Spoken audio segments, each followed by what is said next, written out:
Ito po, meron pong nag-comment sa atin. Lagi po itong tinatanong sa akin ng mga customers ko dito sa TikTok. May nagtatanong kung pwede daw po ito sa mga acidic, may acid reflux, at may GERD. Yes po, pwede po ang ating 16-in-1 Red Alingatong Roots Tea sa mga ganong klase ng nararamdaman nyo, mga nanay-tatay.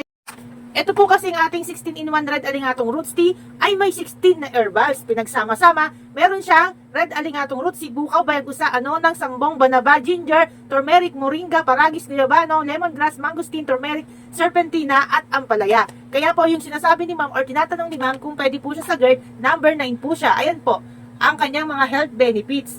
Ayan, hindi na po kayo lalayo, andyan na po lahat at ang best time na pag-inom po ha, tuwing umaga, walang laman ang tiyan, 3 times a day mo po magagamit ang isang tibag nito.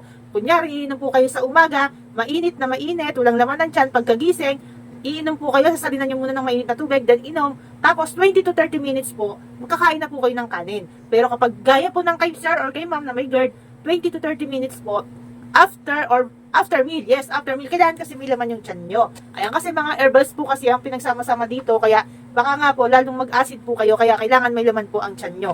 Ayan, don't worry, safe po to sa mga bata, 7 years old pataas po, pero hindi pwede sa mga buntis na hindi pa fully developed si baby sa loob ng tiyan, at hindi rin pwede sa lactating mom na wala pang 1 year old yung anak nyo.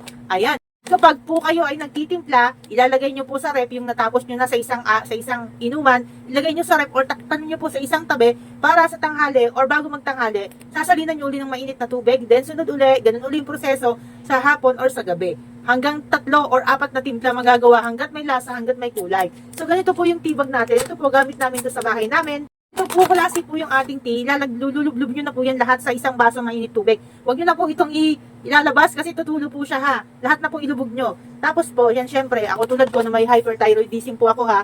Ayan, hindi na po ako na-operahan ng doktor dahil wala po pala itong nodules or mga bukol. Pero nung nasa Taiwan po ako, mataas po yung aking hyperthyroidism po kasi ako. Ayan, hyperthyroidism. Ngayon, yung nag-check up ako ng TSH, FT4, nag-normal po, at talaga namang biyaya po sa akin na nakilala itong 16-in-1 Red Alingatong Roots Tea. Isa po ito sa nakatulong talaga. At minsan, kahit tamad akong uminom, kailangan talagang uminom ng mga herbals para hindi masana yung katawan natin sa mga synthetic na gamot na talagang nakakasira din ang ating mga kidneys, liver, at syempre hindi yan kaya ng iba nating mga organs. Kaya po mga nanay, tatay, ito po ay no chemicals, no preservatives, at no food coloring. All naturals po. Ang ating 16-in-1 Red Alingatong Roots Tea, ito pong black ay 16-in-1 sa amin po may ganito ha. 20 tea bags laman. Sa iba kasi, mabibili mo to ng $3.99 at hindi siya 20 tea bags, hanggang 15 lang. At hindi siya 16-in-1. Sa amin lang po, 16-in-1 Red Alingatong Roots Tea. Panalo yan. Yun lang.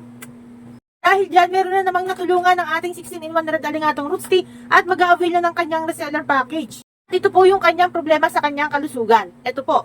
Ayan. Hello sis, magkano alingatong? Good morning sis. Una sa lahat, sa Diyos lahat ng kapurihan, di pa nauubos ang 20 pieces. Di ko na nararamdamang kumikirot ang gallstone.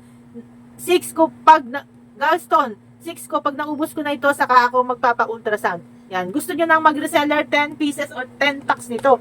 Ayan, salamat po sa Diyos dahil natulungan kayo nito. Kaya sa mga hindi po naniniwala sa produkto na to, magtiwala po kayo kasi malaki po ang magagawa nito. Unang-una sa lahat, kapag iinom kayo ng isang produkto, kailangan nyo po munang ipag-pray ito bago nyo po iinumin or i-intake para may blessing. Huwag po kayong negative agad kapag iinom kayo, mapapagaling ba ako nito? Or kaya ba ako nitong malunasan ba yung karamdaman ko? Huwag po ganon. Kailangan think positive po kayo at sumampalataya kayo, nagagaling kayo. Huwag kayong mag-alala. Lahat ng dumadaan at dumarating sa inyo na produkto namin, meron din po, pinagpipray ko din po yan para sa inyo mga nanay, tatay ko ha, dahil gusto ko po kayong matulungan ito. Yun lang po, maraming salamat.